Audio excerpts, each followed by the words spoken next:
For 3 years, I gave my all late nights, missed weekends, putting the company before myself. And when the big promotion came, my boss handed it to the laziest coworker in the office. I didn't shout. I didn't cry. I just slid an envelope across his desk. But when he reached the last line of my resignation letter, his face turned pale. I still remember the day I joined the company. Fresh out of college, eager to prove myself. I was the one who volunteered for every project, stayed behind after hours, and quietly picked up the tasks no one else wanted. And then there was Ethan, my coworker.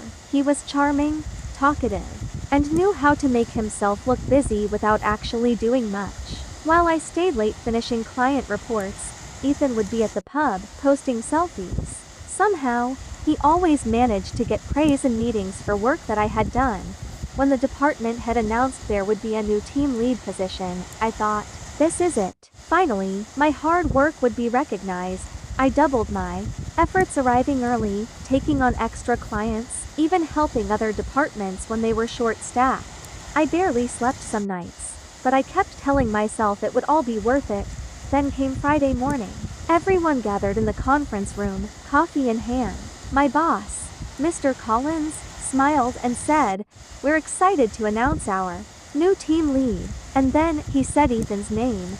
The room erupted in applause. Ethan smirked, shook Mr. Collins's hand, and gave a short speech about teamwork and vision.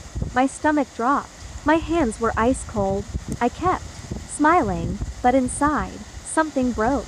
I realized this wasn't just about the promotion, it was about respect. And I didn't have it here. That afternoon, instead of heading to lunch with the others, I stayed at my desk. I opened a blank document and began to type. Not an angry email, not a rant, but my resignation letter. By Monday morning, my decision was final. I printed the letter, placed it in a crisp white envelope, and walked straight into Mr. Collins's office. He looked up, surprised. "Everything okay?" he asked. I handed him the envelope. He raised an eyebrow and began to read. At first, his expression didn't change. The letter was polite, thanked the company for the opportunity, mentioned how much I'd learned, and stated my intention to resign in 2 weeks. But then, he reached the last line. It read, "By the way, our largest client, Horizon Group, has signed an exclusive contract with my new firm, which I'll be running starting next month." His hands froze on the paper. His eyes snapped to mine. "Your firm?" I nodded. Over the weekend, I had finalized a partnership with a small but growing agency. They had offered me not just a senior role, but equity in the business. And as fate would have it, Horizon Group had followed me not because I asked them to, but because they trusted me more than the company I was leaving. Mr. Collins swallowed hard. "We can talk about a counteroffer," I smiled. "It's not about the money anymore." I walked out of that office feeling lighter than I had in years.